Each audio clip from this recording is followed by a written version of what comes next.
அனைவருக்கும் வணக்கம். Welcome to Dharma academy. இந்த வீடியோவில் நோபல் பரிசு பெற்ற இந்தியர்களை பற்றி பார்க்க போகிறோம். வீடியோவை முழுமையாக பாருங்கள். சேனலுக்கு இப்போ தான் நீங்கள் புதுசாக வரீங்கன்னா அந்த சப்ஸ்கிரைப் பட்டனை மறக்காமல் கிளிக் பண்ணிடுங்க. நோபல் பரிசு அப்படிங்கிறது உலகத்திலேயே ஒரு மிக உயரிய விருதாக கருதப்படுது. ஓகேங்களா? ஸோ அனைத்து விதமான துறைகளுக்குமே தேர்ந்தெடுக்கப்பட்டு விருதுகள் அப்படிங்கிறது வழங்கப்பட்டு வருது. ஸோ அதில் இந்தியர்கள் இதுவரைக்கும் எத்தனை பேர் நோபல் பரிசு வாங்கியிருக்காங்க அப்படிங்கிறத பார்க்கலாம். ரவீந்திரநாத் தாக்கூர் அவர்கள் 1913ஆம் ஆண்டு நோபல் பரிசு வாங்கியிருக்காரு. இலக்கியத்திற்காக அவருக்கு கொடுக்கப்பட்டிருக்கு 1913. சர் சிவி ராமன் அப்படின்னு சொல்லுவாங்க. சர் அப்படிங்கிறது உங்களுக்கு ஆங்கிலேயர் காலத்தில் கொடுக்கப்பட்ட பட்டம். ஓகேங்களா? அப்போ சிவி ராமன் அவர்களுக்கு 1930ஆம் ஆண்டு நோபல் பரிசு கொடுக்கப்பட்டிருக்கு. இயற்பியலுக்காக வாங்கியிருக்காரு. ஹர் கோவிந்த் குரானா அவர்களுக்கு 1968ஆம் ஆண்டு கொடுத்துருக்காங்க. மருத்துவத்திற்காக கொடுத்துருக்காங்க. ஓகேங்களா? மருத்துவத்திற்காக 1968 வாங்கியிருக்காரு.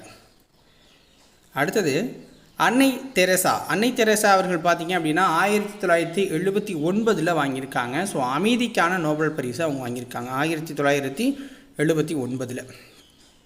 சுப்பிரமணியன் சந்திரசேகர் அவர்களுக்கு 1983 கொடுத்துருக்காங்க. இயற்பியலுக்கான நோபல் பரிசு அவருக்கு கொடுக்கப்பட்டிருக்கு 1983. அமர்த்தியா சென், ஸோ இவருக்கு 1998 நோபல் பரிசு கொடுத்துருக்காங்க. பொருளாதாரத்திற்கான நோபல் பரிசு தான். வெங்கட்ராமன் ராமகிருஷ்ணன், ஸோ இவருக்கு 2009ஆம் ஆண்டுக்கான நோபல் பரிசு கொடுக்கப்பட்டிருக்கு. வெங்கட்ராமன் ராமகிருஷ்ணனுக்கு 2009ஆம் ஆண்டுக்கான நோபல் பரிசு கொடுக்கப்பட்டிருக்கு. வேதியியலுக்காக கொடுத்துருக்காங்க. கைலாஷ் சத்யார்த்தி, ஸோ இவருக்கு பார்த்தீங்க அப்படின்னா 2014 கொடுத்தாங்க. அந்த மலாலாலாம் இருக்குல்ல, ஸோ அவங்களுக்கு கொடுக்கும்போது இவங்களும் கொடுத்துருக்காங்க. ஸோ அமைதிக்கான நோபல் பரிசாக கொடுத்துருக்காங்க. அபிஜித் பானர்ஜி, ஸோ இவங்க 2019 கொடுத்துருக்காங்க இவங்களுக்கு. ஸோ பொருளாதாரத்திற்காக கொடுத்துருக்காங்க. ஸோ இதில் என்ன புரிஞ்சிக்கணும் அப்படின்னா, நம்ம இதில் இயற்பியலுக்காக 2 பேர் வாங்கியிருக்காங்க, அமைதிக்காக 2 பேர், பொருளாதாரத்துக்கு 2 பேர் வாங்கியிருக்காங்க. ஓகேங்களா?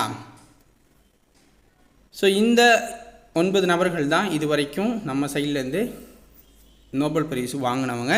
இந்த தகவல் உங்களுக்கு பயனுள்ளதாக இருந்துச்சு அப்படின்னா மறக்காமல் சேனலை சப்ஸ்கிரைப் பண்ணி சப்போர்ட் பண்ணுங்கள். நன்றி, வணக்கம்.